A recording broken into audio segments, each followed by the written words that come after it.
Both teams getting their final warm-ups in as we welcome you back to the MLB pregame show. First pitch of Game 2 in our series is right around the corner.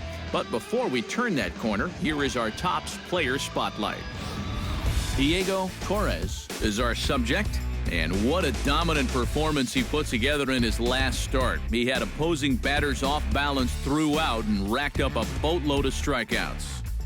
Yeah, he just looked like he was really in control out there. And you know, sometimes you can tell a guy is going to dominate from the moment he sets foot on the rubber. They just exude confidence, and their body language kind of says, "You ain't touching me today." That's what I saw in him. And even though I was a hitter in my career, it was really fun to watch him make those other guys look silly. We'll see if he's still in top shape in this matchup here today. All right, lineups and first pitch are coming up next. Stay tuned for that right here on the show. Hey YouTubers, and welcome back to another episode here on ESGNet.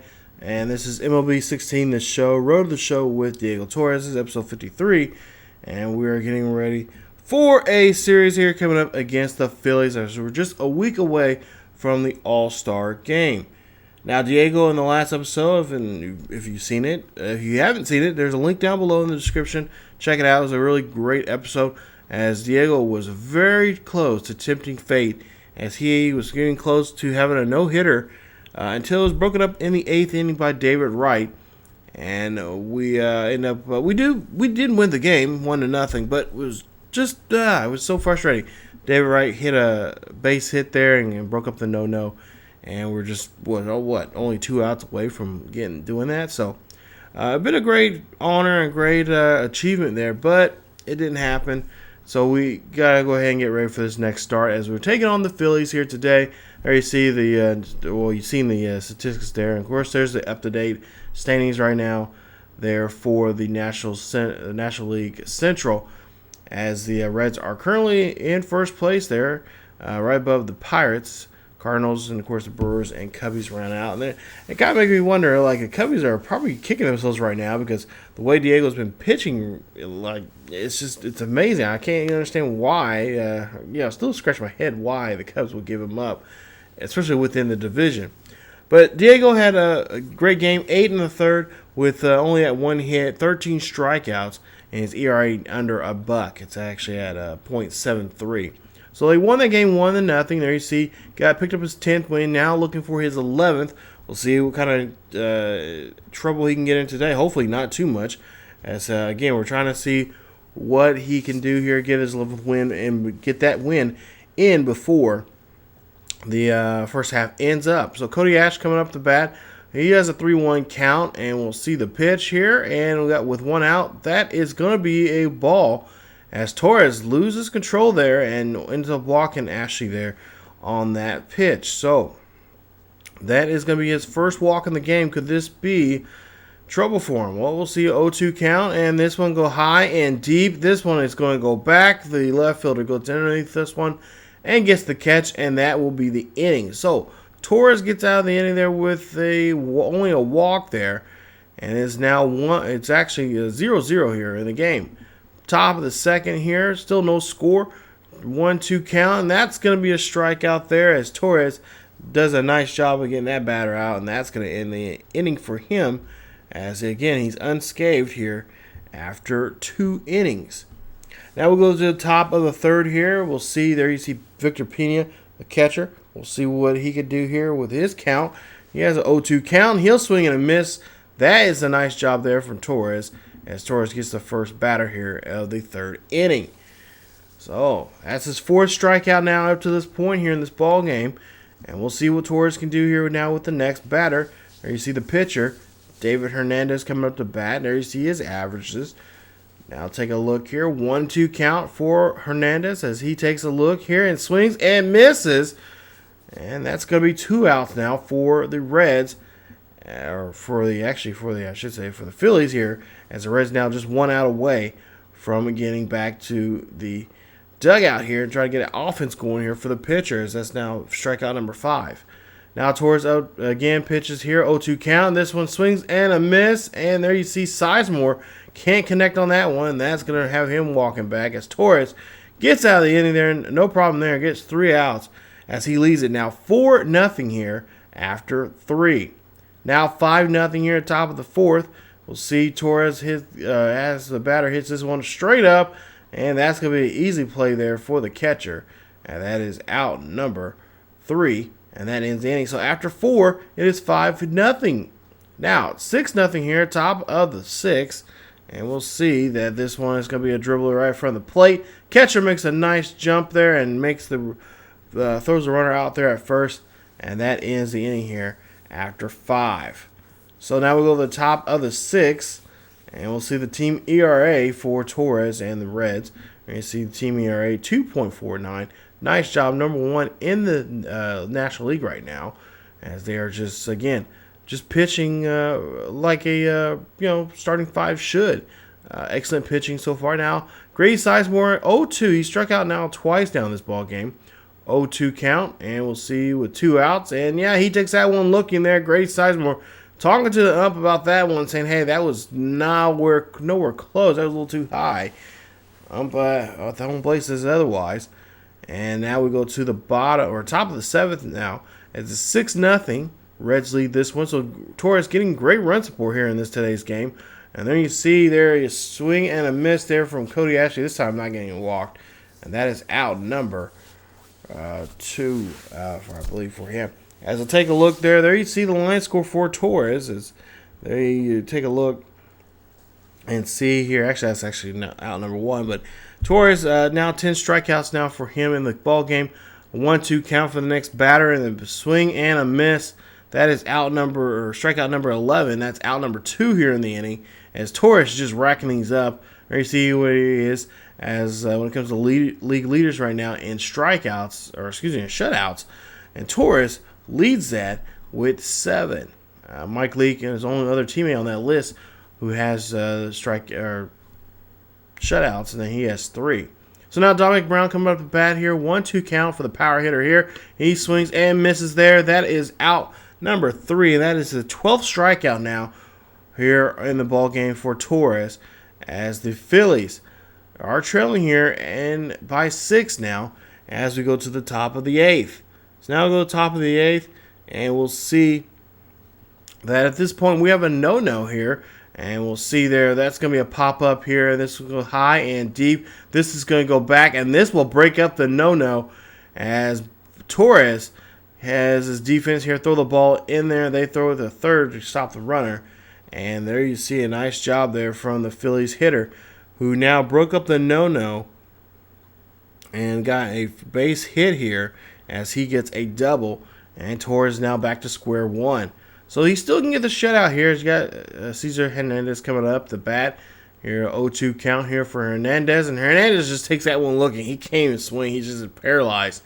That is out number 1 as they leave a runner there, Strainer at second. So there you see the line score so far in this ball game here. Looking pretty good here for Torres. A lot of zeros on that board. And that's what you want to see here as a pitcher. So with that one hit there, you got McLeod coming out the bat. 0-2. For him, strikeout and ground out. We'll see if he can bring that runner home from second. And he has an 0-1 count. This one swings and a miss there. That is strikeout number 2. And that is, I believe, strikeout number 14 now for Torres. Let's take a look here at the replay. And yeah, great job trying to get that runner to extend the bat here and try to go after that one. Nice play. 0-2 count, next bat here. That's going to be a strikeout there. That's strikeout number 15 for Torres as he strikes out the side here, leaving one stranded there at second base. Nice job. As they do give up that one hit there, it does break up the no-no. It is 6-0 here after 8. Now go to the bottom of top of the 9th now. We got Pena up to bat here. 2-2 count here for him. He takes a look here, and he'll swing and miss. That's a high fastball right there away, and that will strike the first batter out in the 9th inning. Torres looking very sharp right here, like it is the first inning all over again. So the next batter here, Grady Sizemore, over 3. Struck out twice already, and last time he struck out was in the 6th. We'll see what he'll do here. Can we get a third strikeout here on Grady Sizemore? We do. Nice job, as Sizemore now has to go back to the dugout here. And again, got to take a look at that game film after tonight's game to see what went wrong. As Torres there at 8 and 8 and 2/3 in the inning, and has now 16 strikeouts. 17 strikeouts actually. So now we get to the final batter here in the inning here. We'll see what we can do here with a 0-1 count, 2 outs. Can we end this game here? He does, as he pops this one straight up. This one's going high, and we'll see the catcher get underneath this one, and that is your ball game, as Torres and the Reds win this one with a final score of 6-0 here today against the Phillies. So nice job there from the Reds to wrap up the first half of the season here for Torres. This will, of course, be his last start before we go to the All-Star game, and we'll see if he's going to be making the All-Star game appearance, which, by all means he should, because he's been pitching like an all-star here, and we'll see here in just a bit what his numbers are for that. But Torres, 9 innings of work, 1 hit, 1 walk, 17 strikeouts. His ERA now .68, and he gets his 11th victory of the season. Take a look at the line score before we leave and check out who the top hitters were in the game. As Torres, there you see, player of the game. Nice job there from him. And again, makes me, scratch my head and wonder why the Cubbies gave him up. I mean, they could be sitting at first place right now, but instead it's the Reds. I mean, I don't know. Why would you? And that's one, I mean, by rule, you don't, you just don't trade within your division. It's just not good, because bad things could happen when you do something like that. And that, hence, this is what's going right now on in this series with Diego Torres. I mean, he was drafted by the Cubbies, and now he was traded off to the Reds, and now Reds have him as their ace, and they're in first place. So I don't know. It's gonna come back and bite him here. So I can't wait till he does pitch to the Cubbies here. That's coming up here pretty soon. But take a look at the numbers there before we go in this episode here today. 11 wins, 1 loss, and there you see his ERA. Like I said, 6.8. Nice job there from Torres, especially getting that run support here today's game. And again, getting close to a no-no, and end up giving up a double there. Tough break there. Man, I really thought that was going to be the case here today. I thought this was going to be the game. But unfortunately, that was not the case. So he's still got several more starts to go, and we could see him possibly do it here before the end of the season. It'd be a nice way to cap off the year. Take a look at the Reds as we go into the end of the first half, and we'll see that the Reds 51-35 right now, 4.5 games over the Pirates. Take a look at some Diego's numbers there, and you guys can check out some of his attributes there.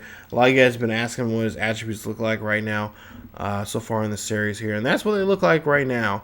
Of course, focusing on pitching, so a lot of his pitching numbers are up. His stamina and just his control, really working on his control there for a lot of those pitches there, especially for the breaking ball pitches there. But there, again, that's just, that's so far, looking pretty good here. He is an MVP candidate. He's also a Cy Young candidate, and he's also up for the starter position there for the All-Star game here coming up, which will be in the next episode. So in the next episode, episode 54, we'll take a look at some All-Star numbers, and we'll also see him in the All-Star game. We'll see how he fares there. But take a look here, and again, just look at some first half numbers there when it comes to wins, losses, WHIP, ERA, and strikeouts and all that. You guys can take a look at those on our way out here. But really and truly, it's just been a great first half for him. I'm so happy that things have now finally clicked for him, especially getting that run support, which was a really big concern here in the first season with the Reds, as he got traded and whatnot. Because with the Cubbies, that was all it was about. It was about getting him run support. He had the stuff to get to win games, but it was just coming down to run support. Just didn't have this. Within the first 4 or 5 frames, he would be already in trouble, down by several runs, and he's pitching his heart out, and just comes up short, and that's because of the lack of support from the position players there helping him out. But there you see the home runs allowed. He's only given up 5. There you see now the shutouts. Now he has 8. He's now leading I believe both in the American and National Leagues. There you see the strikeouts. And again, I think he's leading in both in those categories there. Yeah, he's leading that too in both the American League and National League. So he is the top pitcher right now in the league, and why not? The kid has worked his butt off here and has done so here all season long. And I can't wait to see what the second season is going to be like. I know we have, I want to say we have one start against the Cubbies. I think we meet the Cubbies. I think we meet them at least 2 or 3 times, but I think he has one start against them, which is kind of weird, the way how it's scheduled out and whatnot. But if I am correct, I think he has a start, and I think it's like game 2 of a 3-game series with the Cubbies in Wrigley Field. So going back to Wrigley Field, especially if he's been pitching really well, or especially if you got a no-hitter between now and then, it's going to make things really interesting there as the fans. I don't know how they would react with him there and doing that to him. I mean, I think this people in Chicago are probably saying, "Hey, why did we get rid of him? Theo Epstein. What was your dealing? Why did we give him up? Why did we give up we got a bat that probably hasn't been doing so well. I believe they got Vito, and as far as I know, I looked at his numbers. I don't think he's been doing so well. So, yeah, it's." I think the Reds got a better deal in this situation. So, but that is it for me, you guys. We'll get to the start of the second half and the next 2 episodes. But in the next episode, it will be All-Star Game, as we'll see Torres in action. I believe, like I said, he will be the starter in that game. We'll check that game out here on ESGNet. So if you guys enjoyed the video, please leave a like. Also, don't forget to subscribe to the channel for more Row the Show with Diego Torres here on ESGNet. Follow us on Facebook, Twitter, and Tumblr. The links are down below in the description. And as always, keep yourselves healthy, and I will see you guys next time.